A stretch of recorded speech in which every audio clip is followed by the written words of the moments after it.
Hello, Louisiana Beer Reviews. We are looking at a German import. We have a guest star, Elizabeth, today. And here is Wolter's Black Beer. You can hold the can. And it's from Wolter's Brewing Company, established in 1627, I think it says. Yep. And it's in Germany, brewed in accordance to the, quote, German purity law, unquote. What's that?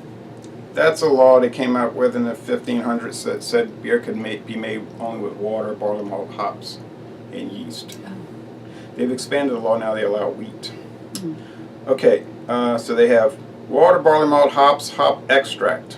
That's what's in it. And of course yeast to make it ferment. Could you hold the glass?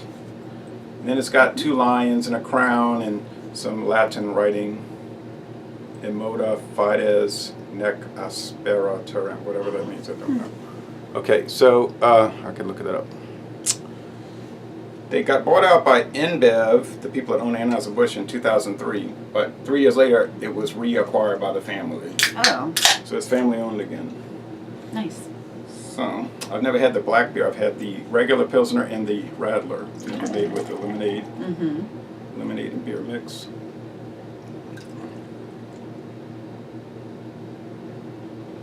So Looks it's nice. 5% alcohol.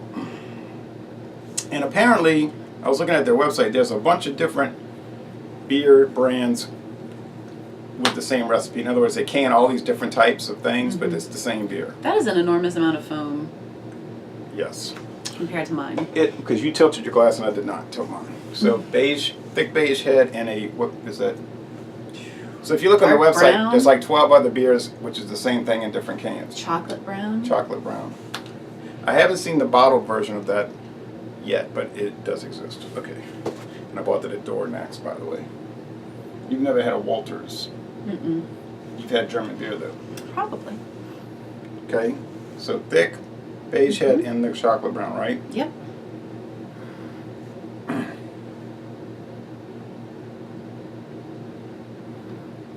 I'm picking up very faint malt or bread, like a breadiness. Yeah, that's about all I'm getting. I mean, it smells very like a basic beer. Yeah. It doesn't smell very dark, No, there's not a whole lot coming out of the aroma, but, well, let's try the taste. Okay.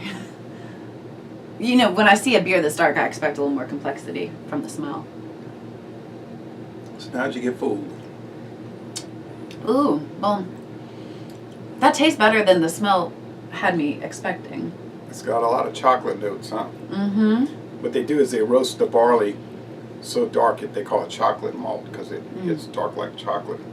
It contains no chocolate, of course. It's just It does taste very dark, but it's a very light mouthfeel, so it doesn't taste as heavy as maybe you might expect from how it looks. But it does have that good dark, like chocolatey flavor, which is nice. Light to medium mouthfeel, the chocolatey flavor, maybe roasted coffee. A lot of bread crust, I think. A little sweet. Yeah, like a dark bread. And you don't usually, A honey wheat bread. and you don't typically like the high bitter beers, right? No. And this one doesn't have a lot of that. Mm-mm. No, this is nice, and I like this too because Crisp finish. I like darker beers, but then in the summer it's so hot, you don't really want to drink a bunch of heavy stuff.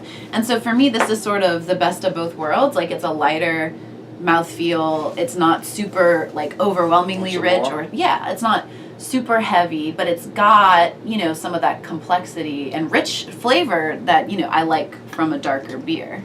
Right. So it's got the rich flavor, but without any kind of heavy body that would weigh you down in the summer. Yeah, I think that for someone who prefers dark beers, but maybe, it's a little too much at this time of year, I think this is a good compromise for that. It reminds I really me. like it. Yeah, and it's 5% alcohol, so it's got a pretty good amount of alcohol strength. You wouldn't want to drink too many; you'd feel it. Yeah. It reminds me of the Heineken Dark, which I never see anymore. They might have gotten rid of it because I've never seen that anywhere.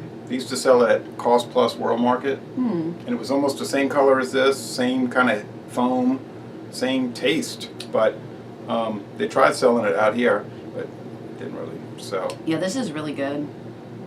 How much was, you got a single can? Yeah, I think it was $1.99 for the sample. It's cheaper if you buy the 6-pack. They do have the 6-packs? Or the 4-pack.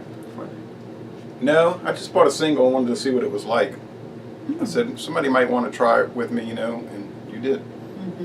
So I would recommend it. I don't know what score you give it. Last review I did, I forgot to give the score. For a beer, I was just talking, and then after I recorded, I said, oh, I forgot to give the score. That was a Trader Joe's beer, the last one.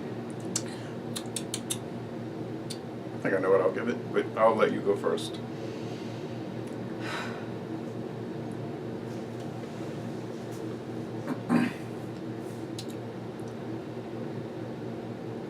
I mean, I definitely wouldn't give it lower than an A. Okay. I don't know if I want to give it an A+. Maybe. And I don't that really... much, huh? Well, and I don't really have a point of comparison in terms of brand or...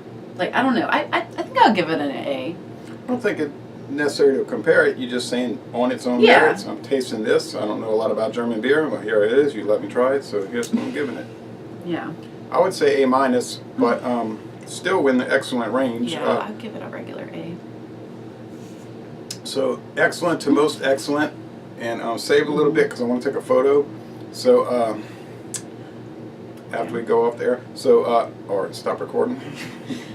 This is a recorded video. All right, so Les Bon Temps Relais, an excellent product, and every beer I've had from them so far has been just dynamite. That's great. Oh, I like that little yeastiness at the end. Les Bon Temps I know, I gotta put my Relais. hat on. Put my hat back on. And we're gonna end this review by saying Les Bon Temps Relais, and y'all come on down to southeastern Louisiana. Bring your sunscreen.